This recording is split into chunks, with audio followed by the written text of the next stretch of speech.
Excuse me, sir. Rodney paper එක ගන්න දාවේ එන්න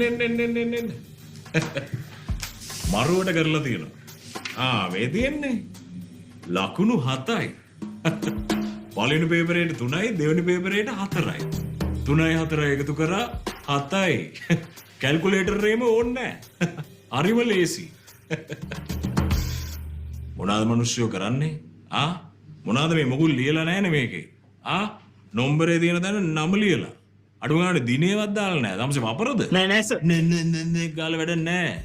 ඉගෙන ගන්න බැරි නම් මොකක් හරි ස්පෝර්ට් එකක් හරි කරනවා බලන්න තමසේ ඇඟේ ඇටි හාල් මැස්සෙක්ගේ වගේ. අඩු ගානේ යෝගට් එකක් කාලා ඇඟ ටිකක් හදා ගන්නවා. රගඩියක් ගහනවා. ක්‍රිකට් එකක් ගහනවා. ඊට මොකක් හරි ජොබ් එකක් සෙට් කරගන්න පුළුවන්. ඔය මේ බැංකුවක හරි ගාමන්ට් ෆැක්ටරි එකක හරි මොකක් හරි ඕල්ඩ් බෝයි කෙනෙක් ජොබ් එකක් දෙයි. නැත්තම් ඉතින් පාරාතු ගන්න තමයි වෙන්නේ. අඩු ගානේ මටවත් දෙන්න නැතුව ගෙදෙට්ට වෙලා අම්මට පොල් ටිකක් ගාලා හරි දෙනවා මෙහෙට එන්න නැතුව. හරි යන්න මේක අරන් යනවා වැඩක් නැහැ. යන්න. අවසානයේ ක්ලාස් එකට එනවනේ නේ? එනවා සර්. හරි ඕකේ. මචං ක්ලාස් එන කට්ටියට උනත් මම ෆේවරේෂන් නැහැ මචං